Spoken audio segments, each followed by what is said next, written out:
Bueno, hablemos entonces de la articulación de la muñeca. La articulación de la muñeca tiene por objetivo unir el extremo inferior del antebrazo con lo que es la mano.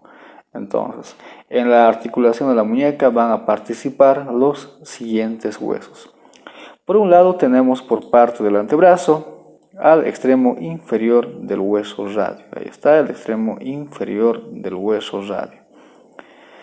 Y por otro lado vamos a encontrar por parte de la mano un verdadero cóndilo carpiano que va a estar siendo formado por los siguientes huesos. El hueso escafoides, ahí, el hueso escafoides, el hueso semilunar y por último el hueso piramidal. Estos tres huesos van a formar un verdadero cóndilo carpiano, el cual está destinado a articular con el extremo inferior del hueso radio. Debido a este motivo, la articulación de la muñeca se denomina también articulación radiocarpiana. El hueso cúbito, por otro lado, va a formar parte de esta articulación de manera indirecta, ya que este extremo inferior del hueso cúbito está siendo separado de los huesos del carpo mediante un ligamento al cual vamos a denominar ligamento triangular. Este ligamento triangular va a formar parte de la articulación radiocubital inferior. Entonces, como por parte del carpo encontramos un cóndilo y por parte del antebrazo vamos a encontrar una verdadera cavidad glenoidea, a la cual denominamos glena antebraquial, esta articulación de la muñeca va a formar parte de las articulaciones diartrodiales y del género de las condiloartrosis. Veamos las superficies articulares que nos ofrece esta articulación. Veamos las superficies articulares que nos ofrece la articulación de la muñeca. Las superficies articulares van a estar siendo formados por una parte del antebrazo y por otra parte por el carpo. Por parte del antebrazo vamos a encontrar una superficie articular más extensa en sentido transversal que en sentido antero-posterior. Esta superficie articular se denomina glena antebraquial y se extiende de una apófisis estiloides del hueso cúbito a la apófisis estiloides del hueso radio. Vamos a ver que esta glena antebraquial está formado por dos porciones, una porción ósea que le corresponde al hueso radio y una porción ligamentosa que corresponde al ligamento triangular. Por parte del hueso radio vamos a encontrar, yendo de afuera hacia adentro, primeramente una superficie triangular, el cual se denomina escafoidea. Luego vamos a encontrar una superficie cuadrangular, el cual se denomina faceta lunar. La faceta escafoidea y la faceta lunar están siendo separadas por una cresta que se dirige en sentido antero-posterior y que se denomina cresta escafolunar. En la parte más anterior de la cresta escafolunar encontramos una pequeña muesca, a la cual vamos a denominar muesca radioescafolunar, en la cual se inserta un ligamento denominado ligamento radioescafolunar. Más hacia adentro, entonces, por parte del ligamento triangular, vamos a encontrar que en su cara inferior forma parte de esta articulación de la muñeca. Entonces, la faceta escafoidea se corresponde a articular con la cara superior del hueso escafoides. La faceta lunar se corresponde a articular con la cara superior del hueso semilunar y la cara inferior del ligamento triangular se corresponde a articular con la cara superior del hueso piramidal. Esa es la superficie articular que nos ofrece el antebrazo. Vamos a ver que por parte de la mano o por parte de los huesos del carpo tenemos un verdadero cóndilo carpiano, el cual es más extenso en sentido transversal que en sentido antero-posterior. Este cóndilo carpiano está siendo formado por tres huesos, o mejor, por la cara superior de tres huesos, que son el hueso escafoides, el hueso semilunar y por último tenemos al hueso piramidal. Entonces este cóndilo carpiano está siendo formado por la cara superior del hueso escafoides, cara superior del hueso semilunar y la cara superior del hueso piramidal. Todas estas superficies articulares están siendo bañadas por cartílago hialino.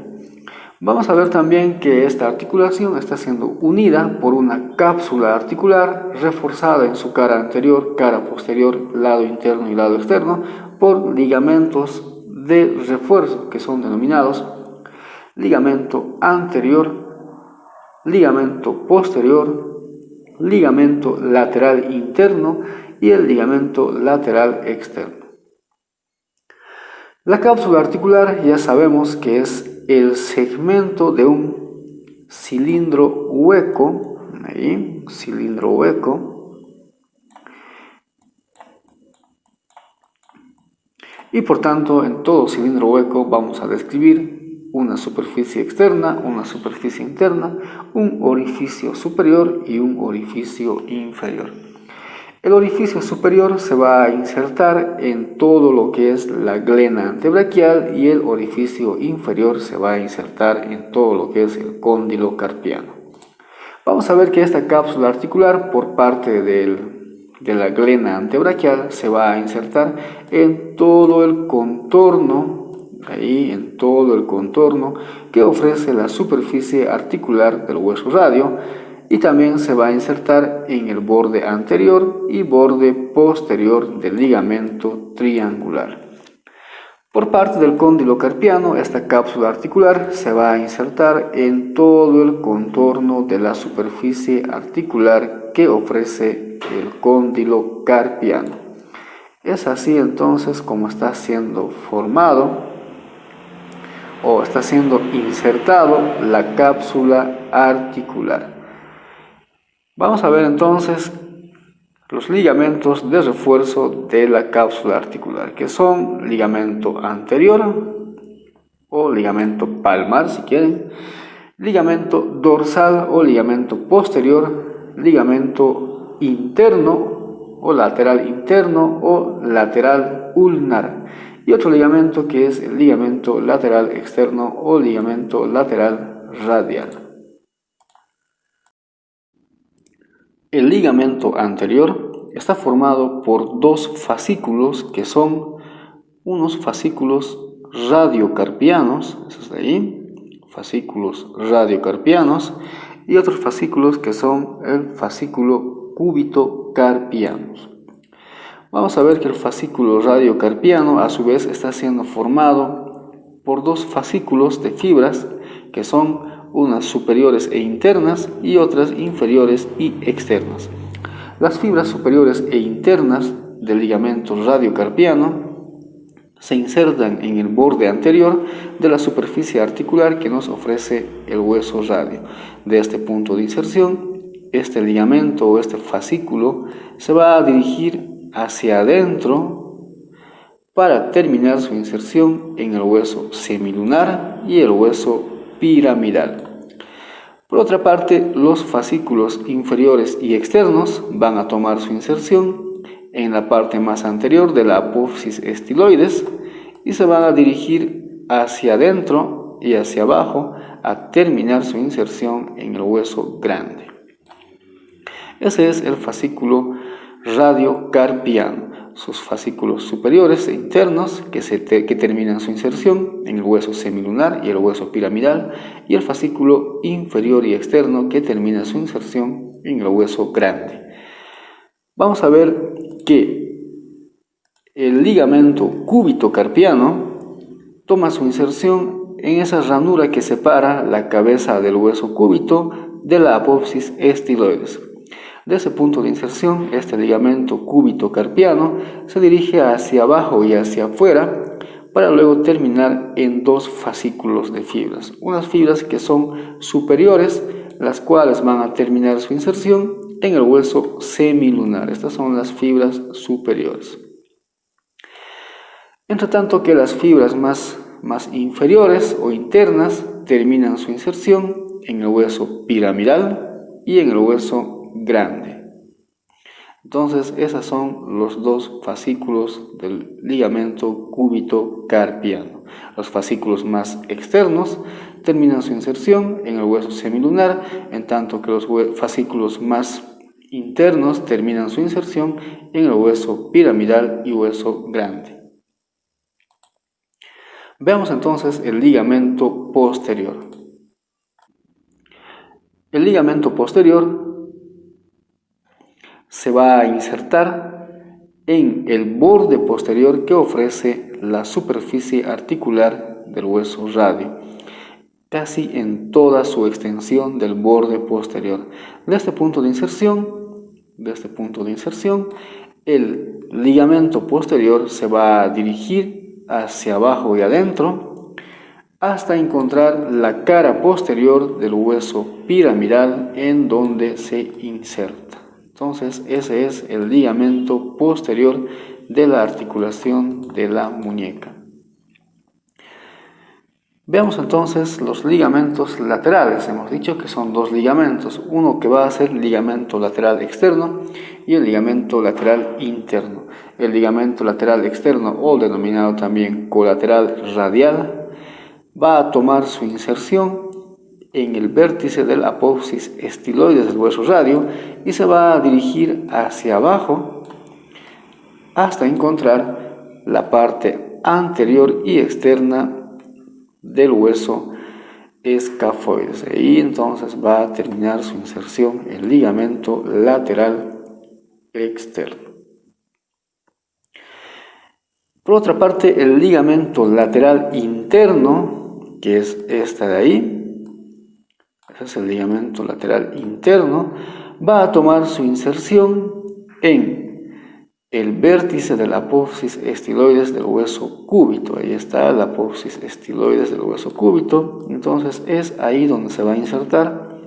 De ese punto de inserción, este ligamento lateral interno, o llamado también colateral ulnar, se va a dirigir hacia abajo y va a terminar su inserción mediante dos fascículos, que son un fascículo anterior y un fascículo posterior. El fascículo posterior termina su inserción ahí en el hueso piramidal. Este es el fascículo posterior que termina su inserción en el hueso piramidal.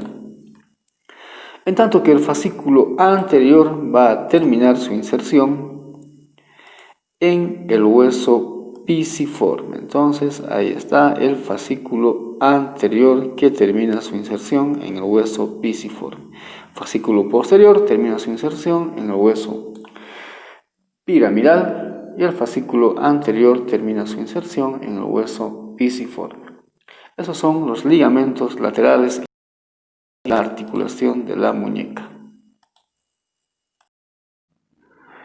En cuanto a los movimientos que ofrece esta articulación, ya que es una articulación diartrodial, entonces va a gozar de un amplio ángulo de movimiento. Estos movimientos son los siguientes. Vamos a tener primero la flexión. Entonces aquí es la flexión de la articulación de la muñeca.